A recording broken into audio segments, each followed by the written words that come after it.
Hey everybody, welcome to the Secret Sauce of Selling podcast, the ultimate guide and sales gym to unlocking the secrets of successful selling. I'm your host, James Abraham, and I'm excited to be here today with you to share insights, tactics, strategies, attitudes, behaviors, and techniques to help you take your sales performance and sales leadership game to the next level. So sit back, relax, and enjoy the show. This week, we have someone super special. We've got Steffaney Zohrabyan. Steffaney is the Sales Enablement, Innovation, and Insights Leader for Cisco. Steffaney, welcome to the show. Thanks so much.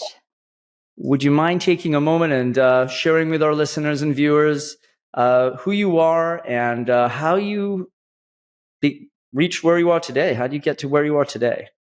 Absolutely. So I was a very happy child. No, I'm just kidding. We're not going all the way back there.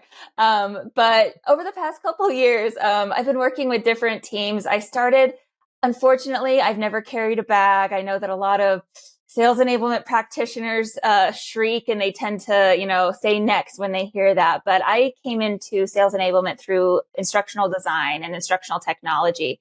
That was my journey. And I was sitting in lots of different places. They've had me sitting in IT. They've had me sitting in HR, in people and communities, because I really like to work to make technology easier for everyone to use and to try and innovate and make everybody's employee experience better. And that led me through companies like T-Mobile for Business during their merger with Sprint back in 2020. If you were in the US that day, it was April 1st, 2020. It was absolutely bedlam. COVID just hit. We were all at home and my company decided to merge with another major company. So I've been through companies that have gone through massive changes. And I recently joined Cisco about a year and a half ago. I guess because I love those changes. We're going through a huge digital transformation here at Cisco. We're going from, the 90s hardware company to a company that's becoming a recurring revenue company. And we're taking these hardware sellers who understand what networking switches are, which is fantastic. And also bringing in this young blood of recurring revenue sellers from different startups and different tech companies to really create this new business model at Cisco where we're able to, of course, sell our hardware, but also sell solutions and software that help our customers do everything from hybrid work solutions and protecting their business and keeping everything secure. So it's been a fun journey. Wow, that's impressive. And I think enablement is not given enough stage on this podcast. So I'm super excited to have you here. And so you focus on innovation and insights in enablement. Tell me a little bit about that. That's super interesting. Absolutely. So because I've never carried a bag, because I've never carried quota, and I don't have that experience as a seller, I've just really been on this learning journey over the past couple of years and trying to really understand what it means to be a seller, putting myself in their shoes, but also gathering insights from everywhere I can. So I use different tools that can gather insights across the employee tech stack, and I can see what sellers are doing and, what we're hearing from the first line managers, what we're hearing from the sellers, and then this layer of data of what's really happening. So it's just really interesting to be able to compile information from individuals, this sort of tacit knowledge, as well as this data coming in from the back end to determine, what's really happening and how can we improve things based on this data. So that's the insights part of it. My favorite quote is by the former CEO of Netscape, where he says, if we have data, yes, let's use data. But if we only have opinions, let's go with mine. So I always pride myself on being that person that can go into a room with a bunch of facts that I can lay out. And so that's the insights part. And then the innovation is Cisco's going through this major change and enablement can't stay the same. The way that we support these sellers, it can't stay the same. They can't just learn what a piece of hardware is, sell that hardware and come back in 5 years when that customer needs new hardware. We need these sellers to be consistently building relationships at these accounts, looking for growth and looking for ways to solve different company solutions like sustainability, hybrid work, and things like that. And so the innovation piece comes in and saying, we can't keep doing what we've done. What got us here won't get us to this next level. And my team is kind of built of this team of Avengers that's been gathered from all over. My current director came from AWS. We have a group of people who have been at Cisco for decades. And then we have kind of people from all over, from Google, from Samsung. And we've all come together to say, okay, how can we go from traditional enablement, which is very webinar based, very heavily formal training based, and go more to a model that's 70-20-10, which is 70% of learning should take place within the flow of work. How can we enable sellers where they are and meet them where they are? The 20% is that coaching aspect, the tribal knowledge, the mentoring that happens within a company to help upskill. And then we're trying to squeeze that formal learning into that 10%, which is the biggest change that we're doing. So in addition to asking our sellers to go through this major change, we're also asking our enablement practitioners to go through a big change, to say, how could you create different types of enablement that fits more into a 70-20-10 model? How can you upskill as an enablement professional to help our sellers more? So it's big change all around. I love it. I love it. And so, yeah, it sounds like you're really looking towards the future and bringing it to the present and making things happen. There's so much pressure on enablement these days. There's so much pressure on, first of all, there's pressure on sellers, and there's pressure on leadership, and there's pressure on enablement. I speak to enablement all the time, and it seems like they're burnt out. They're burnt out because a lot of the problems that are starting to stack up on the sales floor end up on enablement's table because everyone's blaming everybody else. And you said it earlier, which is from a sales perspective, sellers are on the call. You get off the call, boss says, well, how did the call go? What does the seller say? It went great, boss. So right. Good. And then what really happened? And so it's like my kids are already having a fight. I'm like, what's going on? One tells theirs, my son tells me his story. My daughter tells me her story. And I'm like, okay, there's your side. Now there's the truth. And I agree that in today's world where there's just so much information, sales are becoming more and more complex. There are more moving parts. ICPs are becoming more valuable. There's no room for error. And I think a lot of the issues that sellers struggle with, that enablement struggle in supporting, is giving sellers the ability to separate their emotion and their rational, and give them the ability to have a way to capture best practices, but also analyze what is really happening scientifically in order to make them better. And I love the fact that you mentioned that training should be delivered along the way. I'm a huge advocate of onboarding through a recruitment process. And definitely constantly reinforcement along time. And so I think my question to you is, from your vision, what do you believe setting up sellers for success? What does that mean in your world? And ultimately, do you believe that all sellers are created equal, or do you find that there is a split between those A players, B players, and C players from an enablement perspective? Oh, that's a good question. So in terms of, giving sellers everything they need and making sure that they're set up for success, I think that we tend to lose our connection with the field as enablement practitioners. We don't really understand what's valuable to them, because enablement just keeps doing the same thing. We get this request. You said how you said it was perfect. We get these requests, performance needs to improve. We didn't hit quota. We need to sell something new. We need to go to market with something new. We need our sellers to basically close this skills gap so they can make that and bring more revenue to the company. And I think that the first thing that comes to even our first line manager's mind is, just put them through a training. I won't have to deal with it. And they'll answer 5 questions at the end. And then I can tell my manager that the sellers we'll hope right? that something will change. Oh yeah. Right, exactly. And what bothers me with enablement is when I do see that formal training, and I see that even at the beginning, they have these, in this course, you will. And nothing makes my eye twitch more than it saying, in this course, you will know what this is. You will know what, and I'm like, okay, that's so cool. You know what? I know, I've seen 19 seasons of Grey's Anatomy. I know that they have to scrub in for 15 minutes. I know that they use lots of tools. I've seen billions of surgeries. Does that mean I can go in and do a surgery? Oh my goodness. So I get really upset. And I want us to think about enablement practitioners as setting them up for success by creating enablement programs that say, after this, you will be able to do this.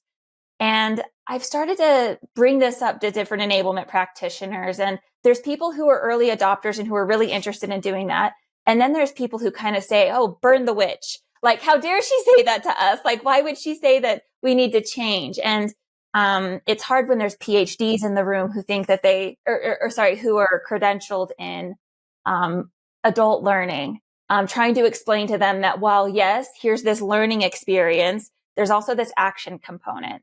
So that's what I think is setting sellers up for success, setting them up so they know what to do at the end, or even maybe in the middle of the training, taking them to go do it.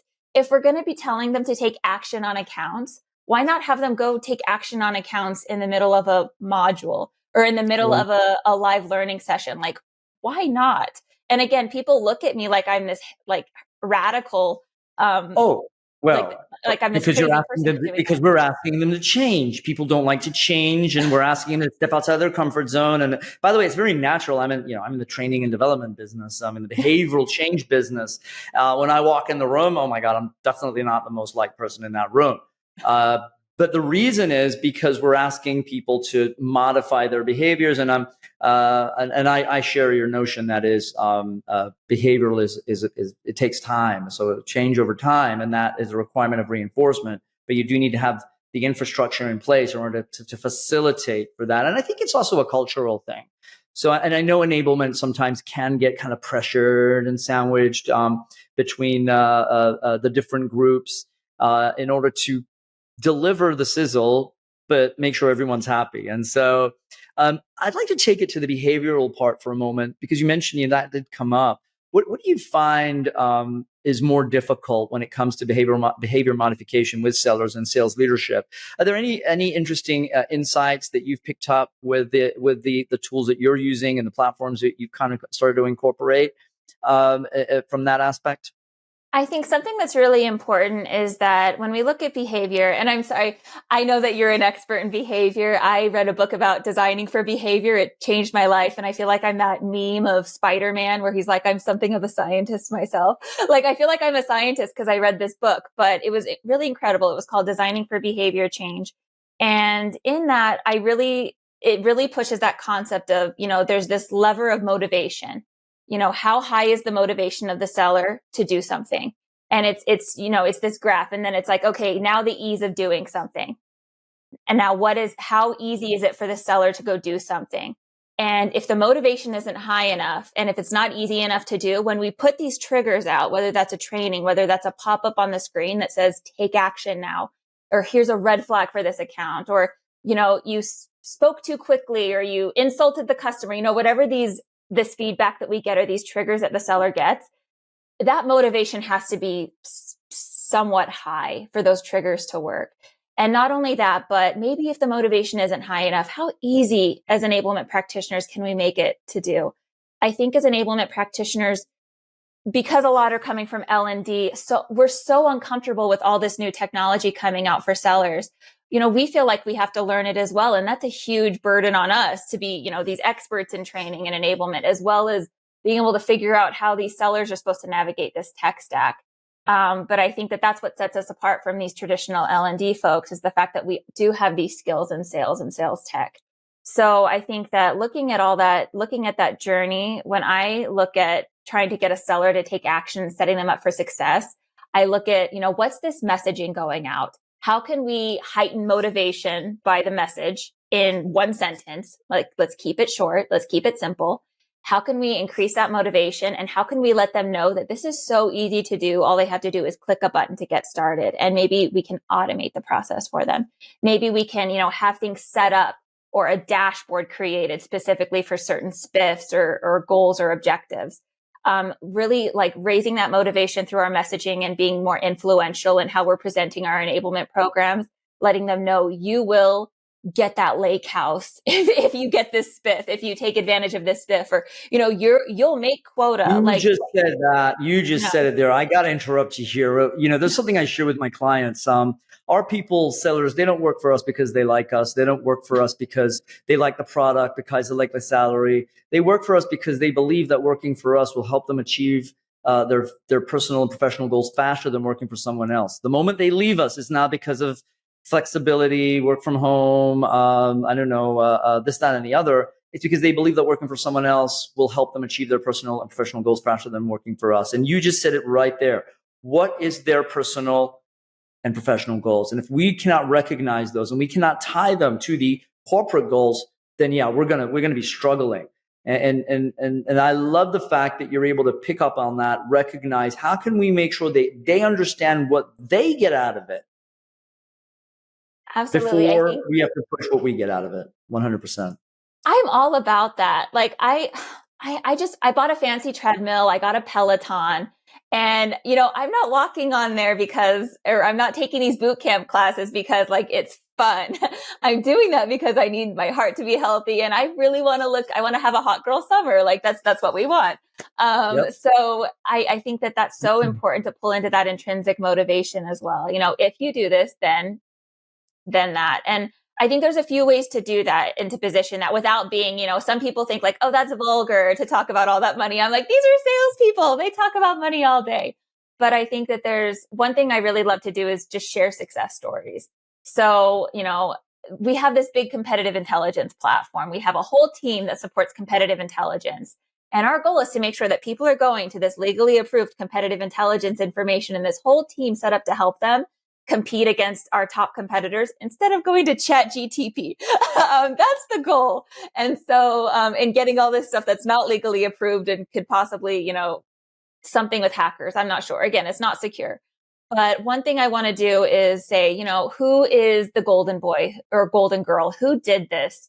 And who, made their quota because they engaged the competitive intelligence group? And sharing that success story, like, oh, Oscar engaged competitive intelligence. He won the biggest deal of his career and he made it to Club Cisco last year, or President's Club. What is that? Like, oh, I want to be like Oscar. I think there's so many of those different levers of influence we can use on sellers. And again, they're going to recognize these. They use these with their customers all day long. But I think that they'd appreciate us playing that game with them. I like to think that. Yeah, I agree. It's interesting. Well, if you look at sellers, you usually, when you look at the group, you'll have a kind of a bell graph. You'll have 20%, and I see this in all companies. 20% of your A players, they're rock stars. They're bringing in, they're really delivering the sizzle. 60% B players, they're pretty good. They're kind of in the middle, and then you got your 20% C players. I think a lot of the efforts that leadership and enablement put is on those C players these days. And C players are not going to change. And they should be focusing a lot of the efforts on enhancing the A players and taking those B players and turning them into A players. And definitely, maintaining a competitive edge in an organization is important. But that will also help us weed out those that are holding us back. And unfortunately, it's these days where everyone gets a trophy, everyone gets a medal just for participation. That's when those type of groups start to cultivate, and that can be that can create a lot of pressure on enablement, leadership, and so on. I don't know if you see that in the companies that you've worked with in the past, but we do see that today. So that's an interesting insight at the end of the day. Just bringing in the evidence, bringing in the insights, bringing in the evidence. This is what is happening, and rock solid evidence is always the best in driving success. Steffaney, this has been super, super interesting. I'd like to ask you at this point, if I were to ask you, what is your secret sauce for selling? What would you say? It's data. And I'm not a naturally data-driven person. I think I mentioned I studied theater. Like I'm not good in Excel. I can't create pivot tables, but I can look at tables that our incredible data team puts out. And I can make sure that we're creating enablement programs that tell a data story at the end and that show my success. So where other enablement practitioners will be claim to be these high producing, high productive enablement teams because they churn out a ton of videos or a ton of data, I claim to be a high producing enablement practitioner because I can show a correlation between my enablement message, my enablement programming, and action taken by the seller. And I think that the more enablement practitioners do that, then we're going to be less inclined to be hit by rifts and layoffs because we're shown to be valuable strategic partners within the organization.